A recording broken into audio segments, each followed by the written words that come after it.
हे नमस्ते, मेरा नाम सनी गुप्ता है, फाउंडर कम्युनिटीज। आज आए हैं राजेश सर से मिलने के लिए और जानने वाला है सर का जर्नी। सर कहाँ से शुरुआत हुई थे, कहाँ तक पहुँचे हैं, अभी क्या कर रहे हैं, फ्यूचर प्लान क्या है और कैसे लोगों को मोटिवेट कर रहे हैं, कैसे चेंज ला रहे हैं बिहार को, कैसे बिहार को बदल रहा है। तो सर आपका इंट्रोडक्शन, आपका नाम। सबसे पहले आपके चैनल को देखने वाले सभी लोगों को धन्यवाद। और मेरा नाम राजेश कुमार हुआ और मैं बचपन से सबसे पहले मैं एक प्राइवेट स्कूल मेरे बगल के नाना जी का है उसी में से पढ़ा था, वहाँ से 8 तक पढ़ाई हुआ।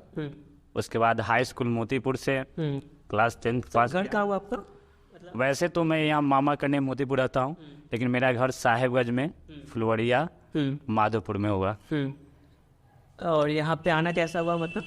यहाँ पे बचपन में हम मामा के घर रहने लगे और यहीं पे पढ़ाई लिखाई शुरू हो गया और यहीं पे हम पढ़ते पढ़ते मतलब यहीं से पूरा पढ़ाई हुआ। उसके बाद 10 पास करने के बाद मुजफ्फरपुर चले गए और मुजफ्फरपुर में जाके पढ़े।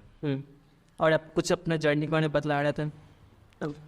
और क्लास इंटर करने के बाद मैंने IIT की तैयारी कर रहे थे, उसके साथ साथ क्लास इंटर के साथ साथ ही कर रहे थे।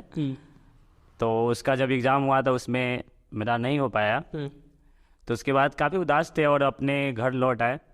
यहाँ पे मोतीपुर में रहने लगे और जनरल कंपटीशन की तैयारी दोस्तों के साथ करना शुरू कर दिए और इसमें काफ़ी मेरा मन लगने लगा। उसके बाद खुद से ही सेल्फ स्टडी से ही करके मैंने पहला जॉब 2018 में रेलवे में लिया था।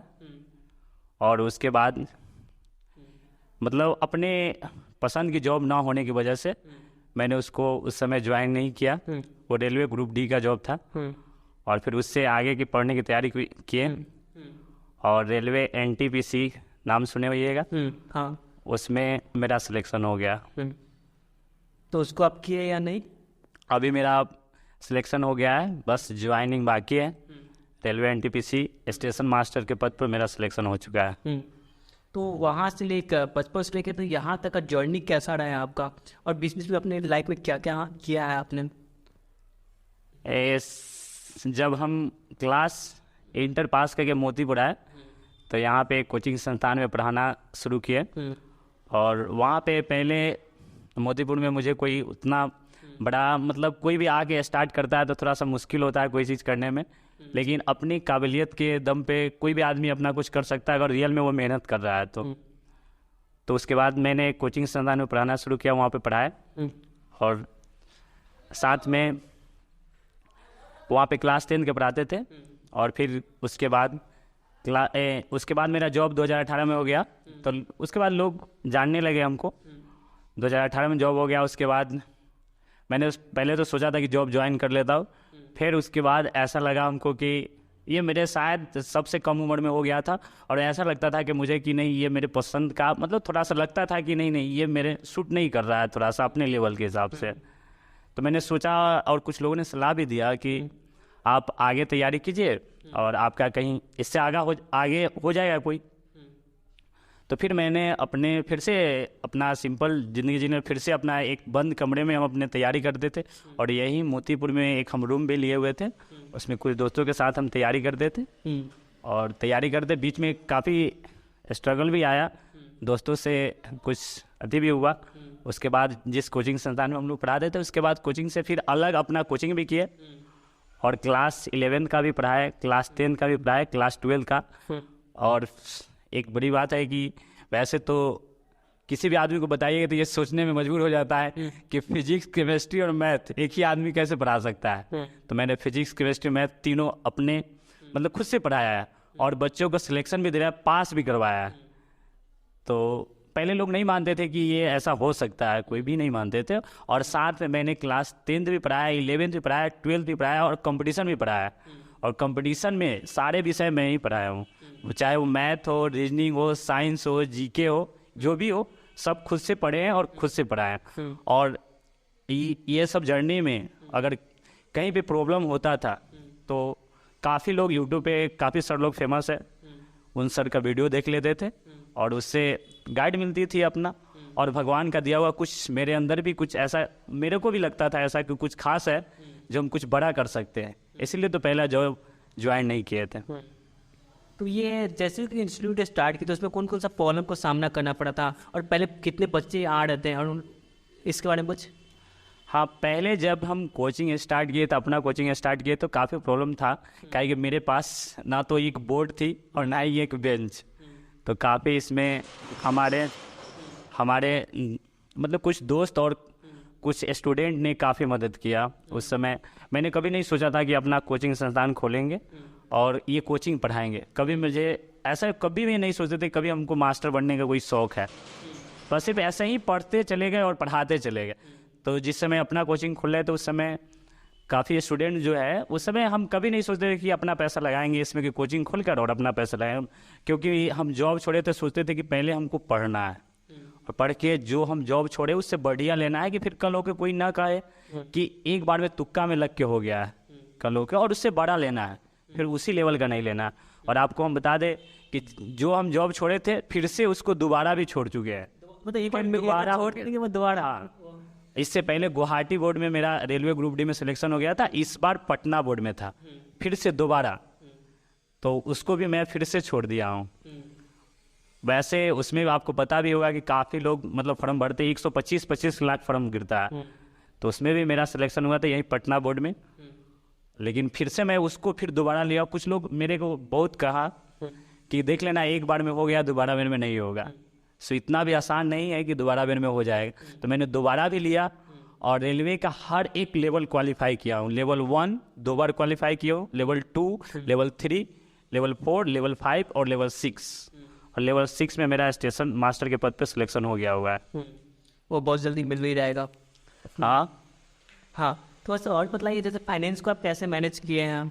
मतलब जैसे इंस्टीट्यूट स्टार्ट किया तो पैसा प्रॉब्लम होता है, उसको कैसे? उस समय जब हम इंस्टीट्यूट स्टार्ट कर रहे थे तो मेरे पास मतलब जिस इंस्टीट्यूट में पढ़ाते थे किसी के साथ, तो वहाँ से मतलब जब हम अपना मतलब कोचिंग कर रहे थे उस समय हम नहीं सोचे थे कि अपना पैसा लगाएंगे। तो कुछ स्टूडेंट जैसे 10 से 11 स्टूडेंट जो थे वो अपने पैसे मेरे को दिए कि सर आप कोचिंग स्टार्ट कीजिए या आप अपने घर पढ़ा दीजिए।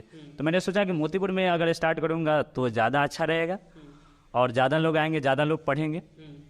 तो इसलिए मैंने मतलब कि कुछ दोस्त, एक ऐसे दोस्त है जिसने बोर्ड भी दिया हुआ है और एक दोस्त ने बेंच मतलब खरीदवाया, एक टीचर से ही खरीदवाया और एक बोर्ड मिला और उसके बाद में 4-5 सेट बेंच खरीदवा दिया। उसके बाद अपने क्लास स्टार्ट किए और पहले से लोग हमको जानते थे, वो पढ़ने आए और काफ़ी उसके बाद मैंने कंपटीशन का भी क्लास स्टार्ट किया। तो काफ़ी लड़कों ने ही बोला था कि जो लड़का जॉब ले सकता है तो जॉब दिला भी सकता है, वैसे जो लोग जॉब नहीं भी लिए वो भी पढ़ाते हैं, तो आप तो लिए हुए हैं जिसके हम लोग साक्षी है, तो फिर आप क्यों नहीं पढ़ा सकते हैं, आप पढ़ाइए और हम लोग पढ़ेंगे। उसके बाद हम पढ़ाना स्टार्ट किए। तो शुरुआत में 10-12 बच्चे थे कंपटीशन के और क्लास 11-12 का ये सब बच्चा बहुत था, तो हम उसी के बेसिस पे कंपटीशन का कभी क्लास स्टार्ट कर दिए।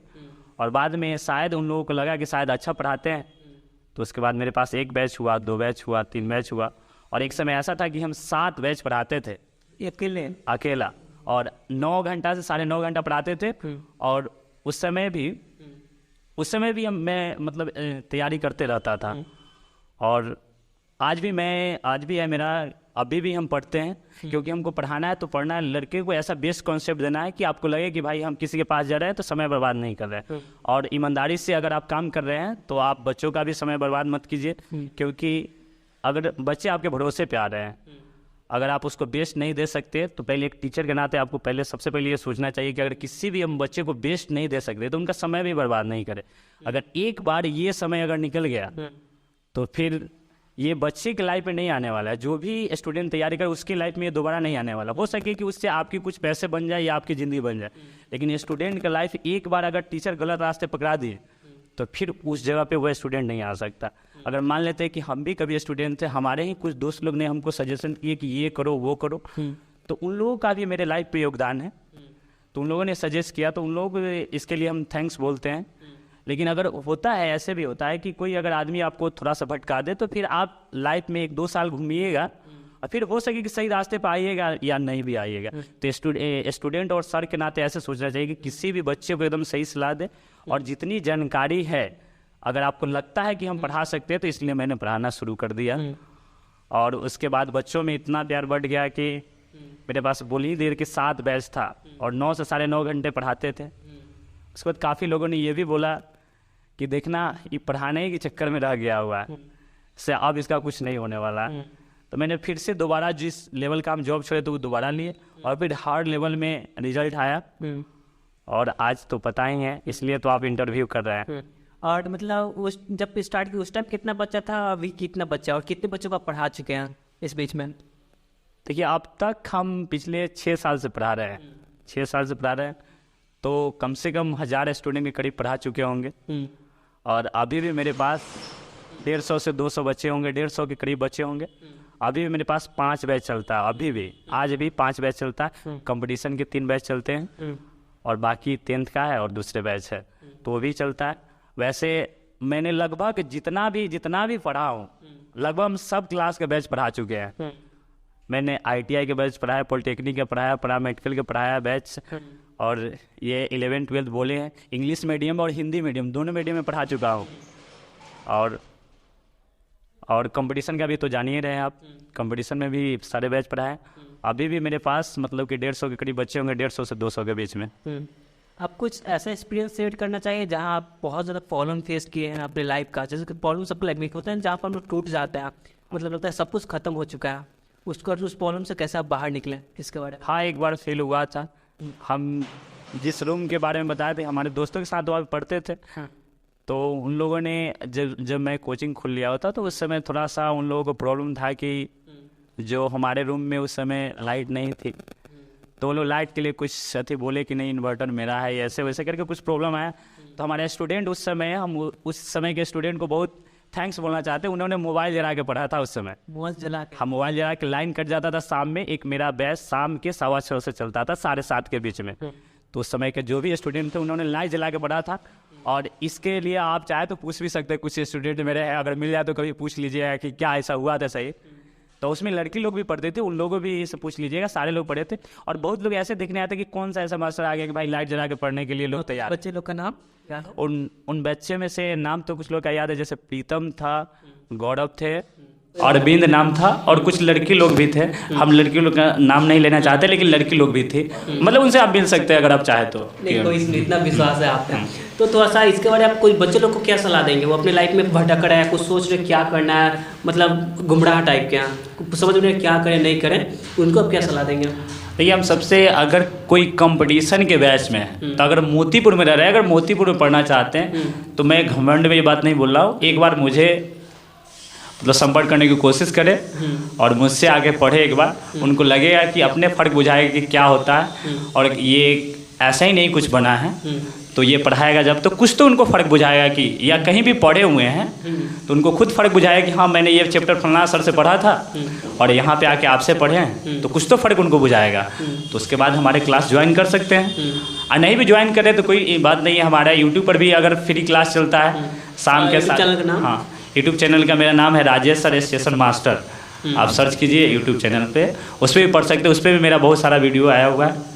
हाँ, यही बात है कि अभी हमको बहुत कम लोग जानते हैं तो सब्सक्राइबर कम है। हम यूट्यूब चैनल का लिंक डिस्क्रिप्शन में दे देंगे। हाँ, और कोई टीचर बनना चाहता है तो उनके लिए क्या सलाह होगा? और टीचर में एक, इससे पहले टीचर में क्या क्या गुण होने चाहिए? कोई टीचर है उन पे क्या गुण होने चाहिए? देखिए, सबसे पहले टीचर में ये गुण होना चाहिए कि उसको पहले फ्रेंडली रहना है, ऐसे फील नहीं करवाना है कि हम टीचर हैं और आप स्टूडेंट हैं। सबसे पहले उससे फ्रेंडली बिहेव कीजिए, और दूसरी बात उसको पूछने की आज़ादी दीजिए, क्योंकि आप टीचर हैं। सबसे पहले कि आप टीचर, आप बहुत जानते हैं, अगर आप जानते हैं तो वो जब भी पूछेगा तो एक चैप्टर अगर कोई पढ़ा रहे हैं, जो भी चैप्टर आप पढ़ा रहे हैं, जैसे आप मान लेते हैं कंपाउंड इंटरेस्ट पढ़ा रहे हैं, चक्रवृद्धि ब्याज पढ़ा रहे हैं, तो आप उसके बारे में जानते हैं तभी तो वो पढ़ने आए या आप पढ़ा रहे हैं। तो उससे पूरे आज़ादी दीजिए कि कुछ भी पूछ सके, उससे संबंधित बात कुछ भी पूछ सके, और उससे पूछने पे ऐसे फ्रेंडली बिहेव कीजिए कि लगे कि भाई एक बड़ा भाई बता रहा है। और ऐसे फील होना चाहिए कि उसको कभी फील नहीं होना चाहिए कि भाई हम कुछ ज़्यादा बड़ा पूछ दिए और सर हमको डांट लगाने लगे हैं। तो ऐसा नहीं है, आप जितना जानते हैं,